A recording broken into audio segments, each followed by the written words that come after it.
यूं ही कर लेना, मतलब ये छींक ले लेना, तो ये पास वाले हाथों हाथ सलाह देंगे एकदम से, भाई है ना, तू अदरक वाली चाय पी, तू है ना रात को सोते समय ऐसे अदरक और नींबू चूस के फिर तू सोना, तेरे है ना सुबह तो जुकाम सही, तो सलाह ही सलाह है दुनिया में, ठीक है। तो ये सारे सलाहें आपको हमेशा फिल्टर लगा के माननी चाहिए, अर्थात मतलब उसको थोड़ा बैलेंस करके माननी चाहिए, वरना लोग क्या कोई बहुत ज्यादा अतिशयोक्ति कर देते हैं कई बार सलाहों के अंदर, ऐसे करो वैसे करो, तो जैसे मेरा एक कोई परिचित है और उसके कोई एक्सीडेंट हो गया था, एक्सीडेंट होने के बाद में उन लोगों ने वैसे ही जुड़वाया था पैर, वो पैर वैर जुड़ा नहीं, कुछ उसमें थोड़ी सी प्रॉब्लम हो गई, तो उसके बाद में वो थोड़ा सब है ना टेंशन में आ गया, क्योंकि उसके पैर में फ्रैक्चर के कारण 1 साल खराब हो गया, 1 साल से लेकर 1.25 साल तक। फाइनली हम लोग हॉस्पिटल लेके गए, जाके वहां पे सब ऑपरेशन करवा दिया, ऑपरेशन हो गया था, वो घर पे भी आ गए। अब हमने कहा चलो कुछ नहीं, अब तो 1 महीने की बात है, 10 दिन बाद में डॉक्टर ने चलने के लिए कहा है, और कहा महीने भर बाद में आराम से चलना, और 2-3 महीने बाद में तुम्हें पता ही नहीं लगेगा पैर टूटा हुआ भी है। अब देखो मैं क्या गाँव से आता हूँ, हमारे गांव के अंदर जब भी कोई ऐसे कोई बीमार होता है तो जितने भी रिश्तेदार, परिचित और दोस्त हालचाल पूछने के लिए आते हैं, तो वो टेक्निकली देखा जाए ना, हालचाल तो कम पूछते हैं, आगे वाले को डराते बहुत ज्यादा है।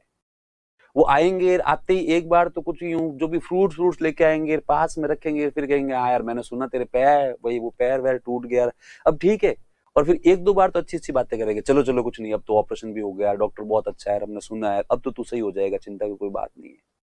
फिर ये थोड़ी देर बैठ के इधर उधर की बातें करके फिर एकदम अपने ओरिजिनल मूड में आएंगे, कहा भाई कुछ भी करो यार, क्या ना बीमारी तो भले कोई बीमारी हो जाए आदमी को, ये हड्डियां वड्डियां टूटनी नहीं चाहिए कभी। अब बेचारे जिसकी टूटी हुई होती है वो बोले कितना ही पढ़ा लिखा हो जाए तो भी एक बार तो उसे कान खड़े हो ही जाते हैं खरगोश की तरह, और वो एकदम से देखता है, हाँ मतलब क्या, अरे नहीं नहीं भाई, मतलब ये हड्डियां वड्डियों की बीमारियां खराब है रे। तो वो तो अपने गाँव में आदत ही होती है,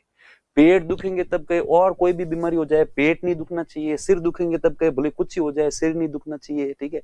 ठीक है। अब वो तो आदत होती है, खैर अब वो भाई हड्डी की बीमारी नहीं होनी चाहिए, तो आदमी क्यों, अरे हड्डी की बीमारी खराब गणी है, अरे जिंदगी भर दुख है, और अब भी तो क्यों होनी, आगे ज्यो ज्यो बुढ़ापा आए ज्यो ज्यो दुख ही रहे, और ज्यो ज्यो अटे आसमान में बादल वही, बारिश वही, सर्दी पड़ी जनो दुख, अरे अतरी खतरनाक दुख है तू पूछ ही मत।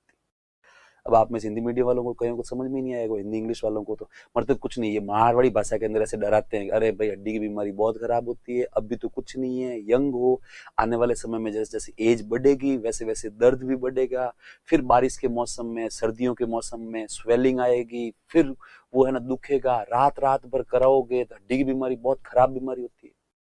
हड्डी की चोट। तो आदमी कहता हाँ हाँ होती तो है यार। एक्चुअली क्या बीमारी की खासियत होती है, आप ये बीमार को कह दो ना अब तेरे दर्द हो रहा है क्या, आगे तो आगे वाले नहीं भी हो रहा होता है तो भी उसको लगता है हाँ यार हो तो रहा है यार थोड़ा थोड़ा, तो ऐसे डराते हैं। तो गाँव में हमारे ऐसे और डराते हैं, अरे हमारे तो ताऊ जी रहती है यार, ताऊ जी बहुत भला आदमी है, पर उन्होंने वह हड्डी की समस्या थी, जो बुढ़ापा में तो रात हैंग पड़िया पड़िया चिल्लाता का करता। तो मैं तो यूं कहता, हे भगवान ताऊ जी घणे बढ़िया है पर अण बीमारियों मुक्ति दे, मतलब कि हमारे ताऊ जी की थी और ताऊ जी रात रात पर चिल्लाते थे, इसलिए ताऊ जी बहुत बहुत अच्छे थे, पर फिर भी हम तो भगवान से दुआएं करते थे कि ताऊ जी बहुत अच्छे हैं पर प्लीज इस बीमारी से मुक्ति दे, अर्थात ताऊ जी को ले जाओ। तो वो आदमी बेचारा पेशेंट बैठा बैठा देखता है क्या बात कर रहा है यार, तो वो जितना पास में और कोई होता है, हाँ भाई हड्डी की तो होती है यार, हड्डी की तो होती है। तो हमारे वो दोस्त है बताऊं मैं,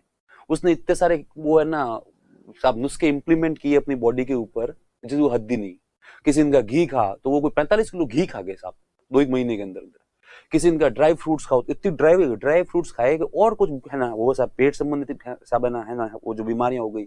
किसी ने भेड़ का दूध पिया, किसी ने भेड़ का दूध होता है उससे मालिश करो तो वो भी करी, किसी ने कहा ये खा, किसी ने कोई आयुर्वेदिक दवाएं ला के दी तो वो भी खाई उसने, किसी ने कहा ये जो मशरूम होते हैं, सूखी हुई मशरूम होती है अपने वहां पे है ना वो सब रेगिस्तान के अंदर, आप में से कुछ लोग सब है ना वो जो समझते होंगे थुम्बी राटो, तो वो खाओ, तो उन्होंने वो भी खाई। भाई साहब वजन बढ़ गया कोई 35-40 किलो, दो एक महीने के अंदर अंदर गए। वापस उसको हॉस्पिटल लेके गए, डॉक्टर उसको देख के मूर्ख आदमी तूने किया क्या है शरीर के साथ में, है ना 50-55 किलो का था, 100+ हो गया। वो बैठे बैठे देखे हाँ साहब क्या किया था, तो साहब ये इतने सारे नुस्खे इंप्लीमेंट किए थे। तो फिर उन्होंने डॉक्टर ने कहा तू ये पैर टूटा हुआ वो तो कुछ नहीं, अब तू अपनी इस ये जो है ना वजन है ना इससे मर जाएगा